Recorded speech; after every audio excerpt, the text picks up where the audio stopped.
नमस्कार दोस्तों, परीक्षा की शिक्षा में आप सभी का स्वागत है। आई होप कि आप सभी अच्छे होंगे और आपकी तैयारी एकदम अच्छे तरीके से चल रही होगी। तो आज की क्लास शुरू करने से पहले आप सभी से एक रिक्वेस्ट है, अगर आप हमारे चैनल पर नए हैं, चैनल पर पहली बार आए हैं, तो चैनल को सब्सक्राइब करके हमसे जुड़ जाइए और क्लास को लाइक कर दीजिए और क्लास को अपने दोस्तों के साथ शेयर कर दीजिए जो यूपी पीटी की तैयारी कर रहे हैं, उनकी हेल्प हो जाएगी। तो आज की क्लास शुरू करते हैं। और इसके पहले की क्लास है, अगर अगर आपने हमारी नहीं देखी तो हमारे चैनल पर उसकी प्लेलिस्ट है, एक बार जाकर आप उसको जरूर अटेंड कर लीजिए। तो चलिए आज की क्लास शुरू करते हैं। फर्स्ट क्वेश्चन आपका, शतपथ ब्राह्मण और तैत्रीय ब्राह्मण किसके ब्राह्मण मूल पाठ हैं? तो आपका उत्तर हो जाएगा यजुर्वेद के। ठीक है, यजुर्वेद की दो शाखाएं हैं, याद रखिएगा। यजुर्वेद की आपकी दो शाखाएं होती है, ऋषि यजुर्वेद, ऋषि यजुर्वेद, और आपका होता है दूसरा शुल्क यजुर्वेद। शुल्क यजुर्वेद याद रखिएगा। शतपथ ब्राह्मण और शुल्क, जो शतपथ ब्राह्मण है ये शुल्क यजुर्वेद, और जो कृष्ण ब्राह्मण है ये आपका तैत्रीय ब्राह्मण होता है। ठीक है, जो आपका शुल्क इसमें आपका आता है तैत्रीय शतपथ ब्राह्मण। ठीक है, इसमें आता है आपका, देख लीजिए, शतपथ ब्राह्मण यहाँ पे आता है, और इसके अंदर आपका आता है तैत्रीय ब्राह्मण, याद रखिएगा। जब को इसमें आते हैं तैत्रीय ब्राह्मण, इसके अंदर आते हैं, याद रखिएगा। चलिए नेक्स्ट क्वेश्चन देखते हैं आपका। सेकंड है,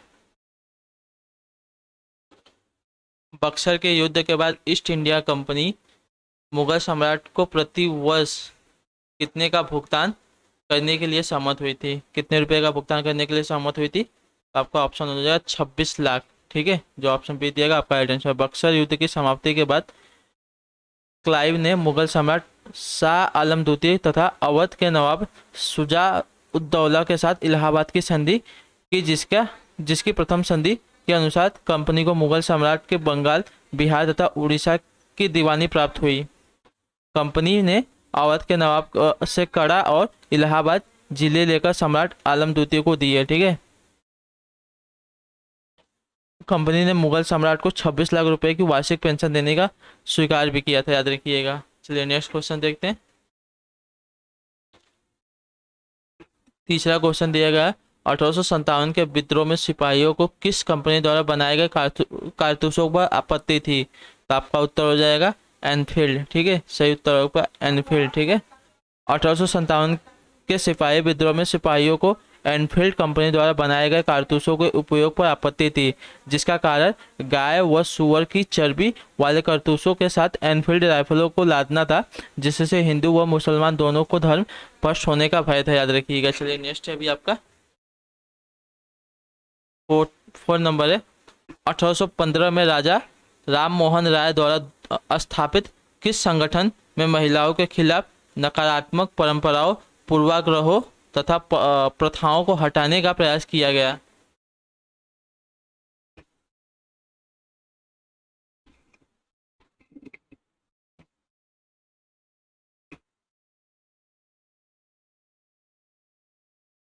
आपका उत्तर हो जाएगा फोर्थ नंबर है, आपका उत्तर हो जाएगा आत्मीय सभा द्वारा। ठीक है, जो ऑप्शन आपका डी दिएगा आपका राइट आंसर हो जाएगा। ठीक है, राजा राम मोहन राय ने 1815 में आत्मीय सभा तथा 1828 में, ठीक है, 1828 में ब्रह्म समाज की, एक क्वेश्चन आपसे बहुत बार पूछा जाता है, ब्रह्म समाज की स्थापना की थी 1875 में स्वामी दयानंद स्वामी जो दयानंद सरस्वती ने आर्य समाज की। ठीक है, स्वामी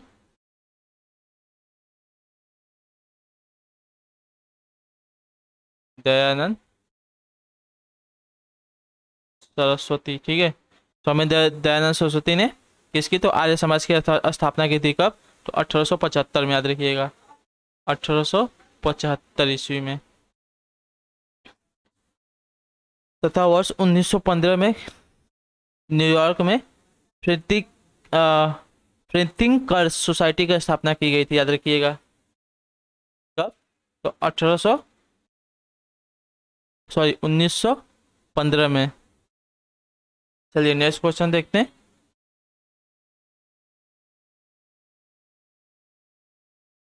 निम्न में से कौन से वंश ने भारत के दक्षिणी भाग पर शासन नहीं किया है? ठीक है, दक्षिण भारत पर कौन से वंश ने शासन नहीं किया है? तो आपका उत्तर हो जाएगा राजपूतों ने। ठीक है, जो ऑप्शन आपका सी दिएगा आपका दक्षिण भारत पर देखिए चेर, पांड्या, चोल वंशों ने शासन किया तथा जबकि राजपूतों ने उत्तरी भारत में भारत के राजस्थान, ठीक है, राजस्थान, दिल्ली, पंजाब एवं मध्य प्रदेश, यहाँ पर राजपूतों ने शासन किया, याद रखिएगा। चलिए नेक्स्ट क्वेश्चन देखते हैं। 6 नंबर है, मुंबई में अखिल भारतीय व्यापार संघ कांग्रेस की स्थापना कब हुई थी? आपने पूछा है, तो आपको कल क्वेश्चन कराया गया था, तो आपका उत्तर हो जाएगा 1920 में। ठीक है, अखिल भारतीय व्यापार संघ कांग्रेस की स्थापना आपकी हुई थी 31 अक्टूबर को। ठीक है, 31 अक्टूबर को 1920 में। इसके प्रथम अध्यक्ष लाला लाजपत राय थे, जो प्रथम अध्यक्ष थे। आपको कल कराया गया था क्वेश्चन, कल वाले क्वेश्चन में बताएगा आपको लाला लाजपत राय थे। ठीक है, गरम दल के प्रमुख तीन लाल बाल पाल में से एक थे। ठीक है, गरम दल से पूछता है, तो गरम दल में आपके कौन कौन थे? आपको याद ही होगा, लाल बाल और पाल, यानी कि लाला लाजपत राय, अब बाल गंगाधर तिलक और बिपिन चंद्र पाल, याद रखिएगा। इन्हें पंजाब केसरी भी कहा जाता है, कल बताया था आपको, पंजाब केसरी भी इनको कहा जाता है। चलिए नेक्स्ट क्वेश्चन देखते हैं। आपका 7 नंबर है, उलगुलान यानी कि महाविद्रोह किससे जुड़ा है? उलगुलान यानी कि महाविद्रोह आपका किससे जुड़ा है?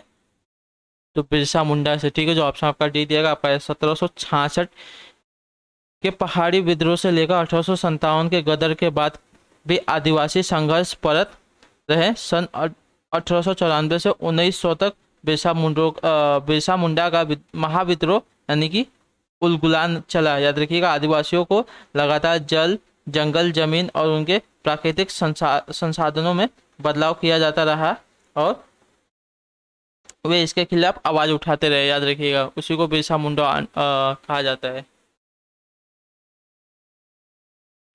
चलिए नेक्स्ट क्वेश्चन देखते हैं। 8 नंबर है, कर्क रेखा निम्नलिखित में से किन राज्यों से गुजरती है? ठीक है, आपका उत्तर हो जाएगा असम से। कर्क रेखा कितने?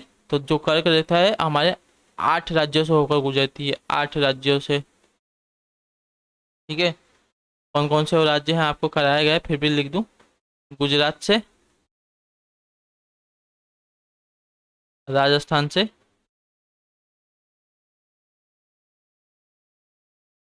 मध्य प्रदेश से, एमपी से, छत्तीसगढ़ से, पश्चिम बंगाल से, झारखंड से,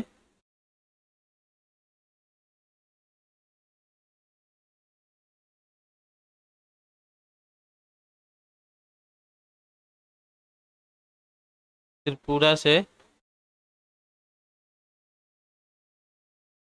मिजोरम से। ठीक है, कर्क रेखा निम्न में से किन राज्यों से, यहाँ पर होना चाहिए था नहीं गुजरती है। ठीक है, नहीं गुजरती है, तो आपका उत्तर हो जाएगा असम से। देखिए किन राज्यों से होकर गुजरात, झारखंड, मिजोरम, राजस्थान, मध्य प्रदेश, छत्तीसगढ़, पश्चिम बंगाल, त्रिपुरा, मिजोरम, यहाँ से होकर गुजरती है। ठीक है, असम से होकर नहीं गुजरती है। क्वेश्चन गलत पूछा था, आपका सही कर लीजिएगा। चलिए नेक्स्ट क्वेश्चन देखते हैं। आपका उत्तर क्या हो जाएगा? 1 मिनट, आपका उत्तर अच्छा है, नहीं सही था। यहाँ पे हमको सही क्वेश्चन पूछा था, सही हमको जो ऑप्शन दिया गया था ऑप्शन अगले वाले पेज में दिया गया है, आपका सही उत्तर हो जाएगा। ठीक है, एक मिनट, इसको भी मिटा लेते हैं। हाँ, चलिए। तो कहाँ कहाँ से होगा गुजराती आपको बताएगा। गुजरात, झारखंड, मिजोरम से, यानी कि 1, 2 और 4 आपका सही उत्तर हो जाएगा। 1, 2 और 4। तो चलिए देखिए, जो ऑप्शन नंबर यहाँ पे सी दिएगा आपका राइट आंसर हो जाएगा 1, 2 और 4। चलिए नेक्स्ट क्वेश्चन देखते हैं। निम्नलिखित युग्मों में से सही सुमेलित है। ठीक है, आंदोलन और सत्याग्रह दिया गया, उससे संबंधित व्यक्ति ये हमको बताना है, उनमें से सही मिलान कौन सा है आपका। तो पहला आपका चंपारण सत्याग्रह दिया गया है, तो चंपारण सत्याग्रह से कौन संबंधित है। रुक जाइए एक मिनट। तो चंपारण सत्याग्रह से देखिए आपका महात्मा गांधी संबंधित है, ये तो सही है। और अहमदाबाद मिल श्रमिक, इससे मोरारजी देसाई दिया गया है, इससे आपके कौन संबंधित थे। तो इससे मोरारजी देसाई नहीं संबंधित थे, याद रखिएगा। इससे देखिए, इससे आपके गांधी जी थे। गांधी जी के साथ और कौन था। तो इंदुलाल, इंदुलाल और वल्लभ भाई पटेल थे, याद रखिएगा। वल्लभ भाई पटेल, याद रखिएगा। और खेड़ा सत्याग्रह, तो खेड़ा सत्याग्रह देखिए आपका, नहीं, तो एक मिनट रुक जाइए, एक मिनट।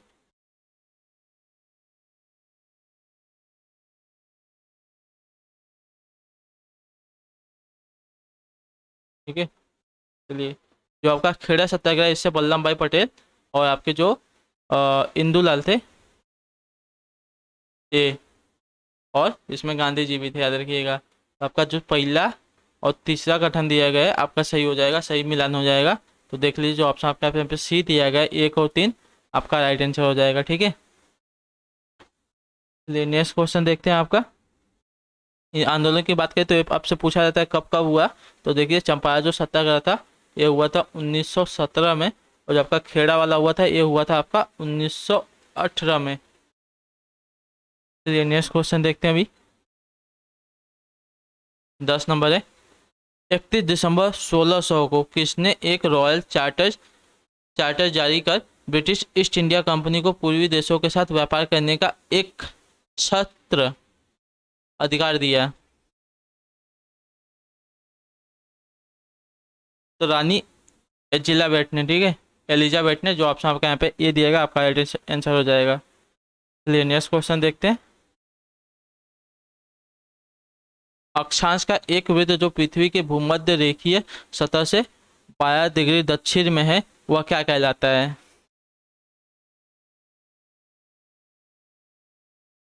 तो आपका उत्तर हो जाएगा 12वां समांतर दक्षिण। ठीक है, जो ऑप्शन आपका यहाँ पे डी दिएगा आपका राइट आंसर हो जाएगा। चलिए नेक्स्ट क्वेश्चन देखते हैं। 12 नंबर है। निम्नलिखित में से कौन सा विकल्प भारत में आनुवंशिक रूप से संशोधित एवं वाणिज्यिक तौर पर सर्वप्रथम जारी पौधा है। तो आपका उत्तर हो जाएगा बीटी कपास। ठीक है, जो ऑप्शन आपको यहाँ पर डी दिएगा आपका राइट आंसर हो जाएगा। बीटी कपास को मिट्टी में पाए जाने वाले जीवाणु बैसिलस थिरिन जिएंसिस से जीन निकाल कर निर्मित किया गया है। याद रखिएगा, किससे कोई पूछेगा अगर अनुवांशिक है तो उसके ऊपर प्रयोग किया गया था जीलियस, और दूसरा था आपका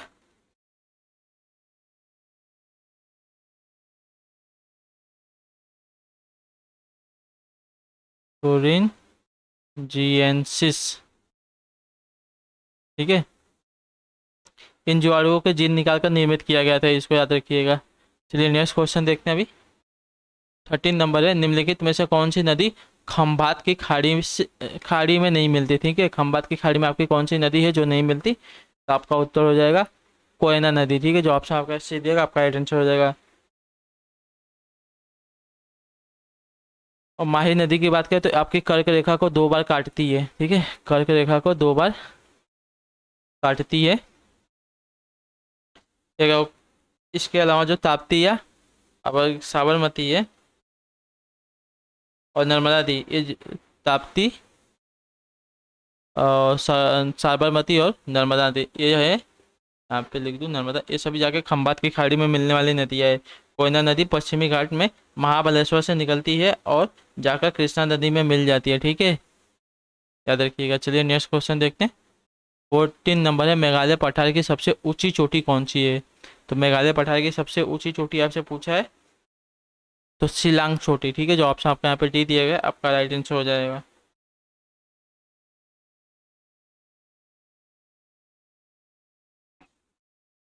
मेघालय पूर्व राज्य का गठन जो हुआ था, तो मेघालय राज्य की बात कर लें तो पहले इसको देख लेते हैं। जो मेघालय राज्य है, मेघालय राज्य, इसका गठन कब हुआ था? तो इसका गठन हुआ था 21 जनवरी 1972 को हुआ था। याद रखिए, मेघालय राज्य का गठन हुआ था। यह मुख्यतः खासी, जयंतिया, गारो आदिवासी समुदाय के मूल निवासी यहाँ पे रहते हैं। कौन से? कभी कभी पूछता है ये। खासी, जयंतिया और गारो, ये जो आदिवासी हैं यहाँ पे निवास करते हैं, ठीक है।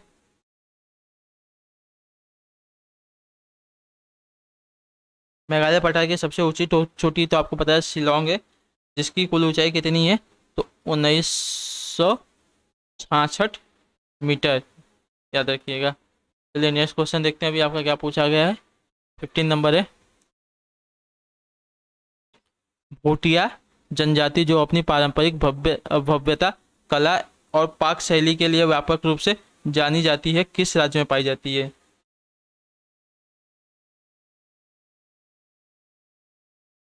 तो आपका उत्तर हो जाएगा ऑप्शन नंबर ए, सिक्किम राज्य में, ठीक है। और इसकी राजधानी कौन सी है? तो इसकी राजधानी देख लीजिए, गंगो गंगटोका है, ठीक है।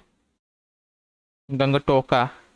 भारत के राज्यों में सबसे कम जनसंख्या वाला राज्य सिक्किम ही है, ठीक है। ये भी रखिएगा, कभी कोई पूछता है सबसे कम जनसंख्या वाला, सबसे कम जनसंख्या वाला राज्य है ये। चलिए नेक्स्ट क्वेश्चन देखते हैं आपका क्या पूछा गया है। 16 नंबर, केंद्र सरकार के विकास व्यय में शामिल नहीं है क्या? केंद्र सरकार के विकास व्यय में कौन क्या शामिल नहीं होता है? तो आपका उत्तर हो जाएगा रक्षा व्यय, ठीक है। जो ऑप्शन आपका सी दिएगा आपका रक्षा व्यय केंद्र सरकार के विकास व्यय में शामिल नहीं होता है। यह रक्षा विभाग द्वारा रक्षा विभाग द्वारा खर्च किया जाता है, जबकि सामाजिक एवं सामुदायिक सेवाओं पर व्यय तथा राज्यों के लिए अनुदान का जो व्यय होता है और आर्थिक सेवाओं पर जो व्यय होता है, ये सभी आपके केंद्र सरकार के विकास व्यय में शामिल होते हैं, याद रखिएगा। चलिए नेक्स्ट क्वेश्चन देखते हैं। 17 नंबर आपसे क्या पूछा गया है। राष्ट्रीय आय को प्रायः क्या कहा जाता है? राष्ट्रीय आय को प्रायः आपका कहा जाता है तो NNPFC, ठीक है। ठीक है, चलिए नेक्स्ट क्वेश्चन देखते हैं अभी। 18 नंबर आपसे क्या पूछा है। 18 नंबर है, निम्नलिखित में से कौन से देश का संसार में धान उत्पादन में दूसरा स्थान है? कौन से देश का संसार में धान उत्पादन का यानी कि चावल उत्पादन का दूसरा स्थान है? तो आपका उत्तर हो जाएगा भारत, ठीक है। जो ऑप्शन आपका डी दिएगा आपका राइट आंसर हो जाएगा। FAO के अनुसार भारत संसार का धान उत्पादन में दूसरा स्थान है। चीनी का प्रथम स्थान धान उत्पादन में है, ठीक है। जो चीन है ये फर्स्ट पे आता है। चीनी नहीं था, सॉरी चीन था, तो चीन का प्रथम स्थान है। चलिए नेक्स्ट क्वेश्चन देखते हैं। और इंडो इंडो इसके बाद चीन के बाद जो थर्ड नंबर पे आता है, जो थर्ड नंबर पे आता है आपका इंडोनेशिया आता है, याद रखिएगा। इंडोनेशिया आता है। आपका फोर्थ नंबर पे जो आता है, फोर्थ नंबर पे कौन आता है? तो फोर्थ नंबर पे आपका आता है बांग्लादेश, ठीक है। चलिए आपका अगला क्वेश्चन देखते हैं क्या पूछा गया है। 19 नंबर है, 2011 की जनगणना के अनुसार उत्तर प्रदेश का सबसे अधिक जनसंख्या वाला शहर कौन सा है? तो आपका उत्तर हो जाएगा कानपुर, ठीक है। जो ऑप्शन आपका ये दिएगा आपका राइट आंसर हो जाएगा। 2011 की जनसंख्या के अनुसार सबसे जो कानपुर की जनसंख्या थी कितनी थी, लिख दो यहाँ पे। तो इसकी जनसंख्या देखिए 292067, यानी कि 29,20,067, ठीक है।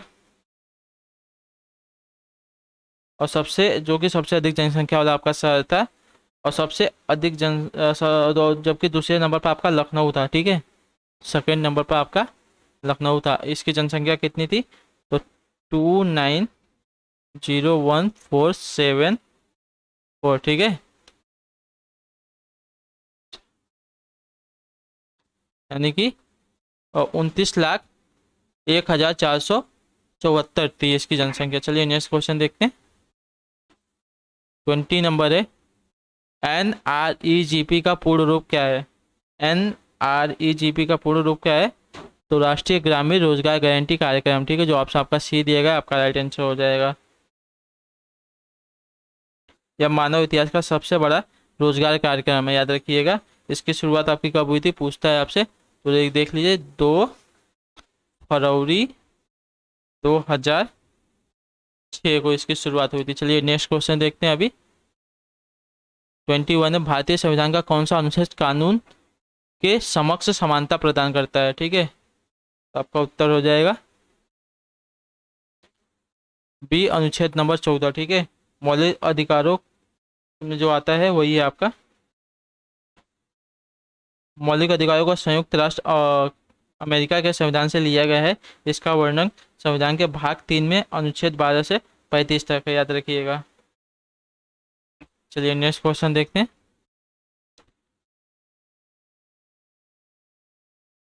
और अनुच्छेद 14 की बात करें तो देखिए इसमें क्या होता है, इसमें विधि की समक्ष समता होती है, ठीक है। समता या समानता का अधिकार इसमें होता है, समता या समानता का अधिकार होता है। इसका अर्थ यह है कि राज्य सही व्यक्ति के लिए एक समान कानून बनाएगा, सभी व्यक्ति के लिए एक समान कानून बनाएगा तथा उन पर एक समान ढंग से उन्हें लागू करेगा, ठीक है। चलिए नेक्स्ट क्वेश्चन देखते हैं। 22 है, मौलिक कर्तव्यों से संबंधित अनुच्छेद 51A को संविधान कौन से संशोधन अधिनियम द्वारा शामिल किया गया था? आपका हो जाएगा 42वां संविधान संशोधन अधिनियम द्वारा, ठीक है।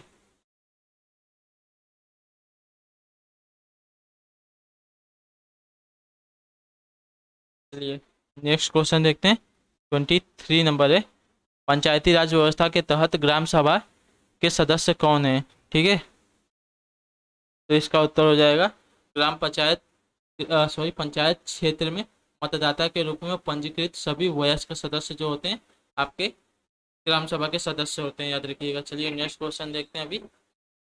24 नंबर है, निम्नलिखित में से कौन सी हिमालयी नदी तंत्र की नदियां हैं? ठीक है, हिमालयी नदी तंत्र की नदियां यानी कि कावेरी, ब्रह्मपुत्र, गंगा, गोदावरी, ये कौन कौन सी है जो हिमालयी नदी नदी की तंत्र है?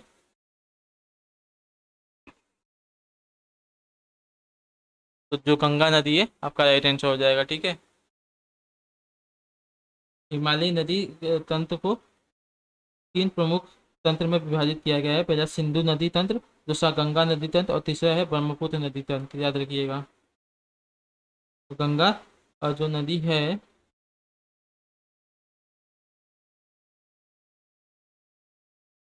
अच्छा अच्छा गंगा नदी पर गंगा एक मिनट रुक जाइए, कौन सा ऑप्शन सी दिया है सही है? तो गंगा नदी की बात है, गंगा भारत की सबसे लंबी नदी है, जिसकी लंबाई कितनी है आपको पता होगा, 25.25 किलोमीटर इसकी लंबाई है। या गंगोत्री ग्लेशियर से निकलती है यहाँ, इसे भागीरथी कहते हैं, ठीक है।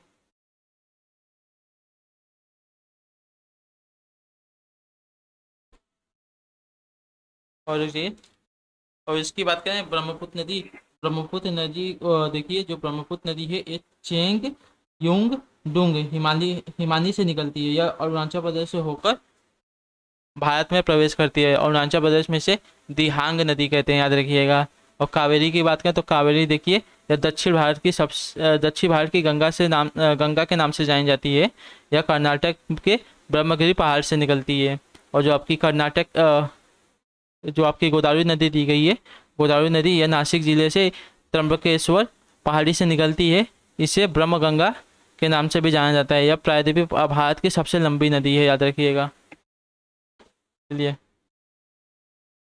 निम्नलिखित में कौन एक द्रव्य अनुपात है? निम्नलिखित में कौन सा एक द्रव्य अनुपात है, सॉरी द्रव्यता अनुपात है? तो आपका उत्तर हो जाएगा चालू अनुपात, ठीक है। कुल परिसंपत्ति और चालू देयताओं का अनुपात चालू अनुपात कहा जाता है। इसे द्रव्यता अनुपात भी कहा जाता है, याद रखिएगा। चलिए नेक्स्ट क्वेश्चन देखते हैं 26 है। यदि एक जीव विभाजन में एकल तल में दो समान टुकड़ों में कट जाता है तो उस जीव को क्या कहते हैं? तो द्विपार्श्व सममित, ठीक है। जो ऑप्शन आपका यहाँ पर डी दिएगा, आपका राइट आंसर हो जाएगा। जब एक जीव विभाजन में एकल तल में दो समान टुकड़ों में कट जाता है तो उस जीव को द्विपार्श्व सममित जीव कहते हैं। उदाहरण देखिए, अब जो मानव, कीट, ऑक्टोपस आदि ये सभी होते हैं आपके, इनके उदाहरण। चलिए नेक्स्ट क्वेश्चन देखते हैं 27 है। पाश्चुरीकृत दूध को उबाले बिना भी उपयोग किया जा सकता है क्योंकि यह हानिकारक जीवों से मुक्त होता है। प्रक्रिया के दौरान दूध को लगभग कितने मिनट पर कितने डिग्री सेल्सियस तक गर्म किया जाना चाहिए?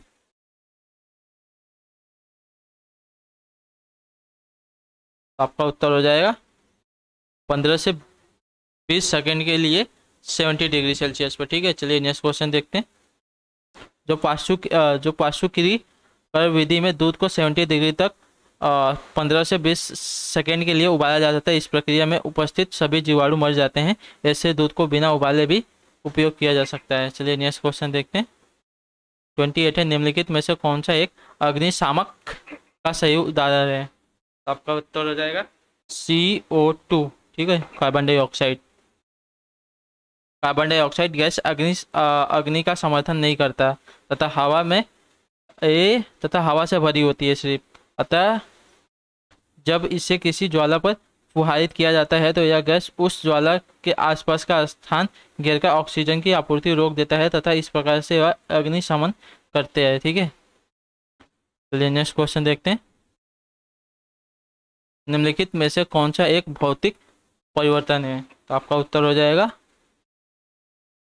बर्फ का पिघलना भौतिक परिवर्तन होता है। बर्फ पिघलने में किसी नए पदार्थ का निर्माण नहीं होता, केवल बर्फ H2O अपनी अवस्था परिवर्तित कर द्रवित जल के H2O बन जाता है, ठीक है।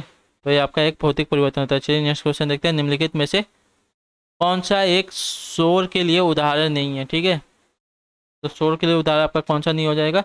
विस्फोट से ध्वनि, ये तो आपका शोर होता है। कारखानों से ध्वनि, ये तो आपका शोर होता है। जो आपके तीसरा वाहनों से ध्वनि, ये भी आपका एक शोर का उदाहरण होता है। और जो आपका दिया गया है संगीत वाद्य यंत्र से ध्वनि, ये आपका नहीं होता है, ठीक है। तो जो आपका यहाँ पर डी दिया गया, आपका राइट आंसर हो जाएगा।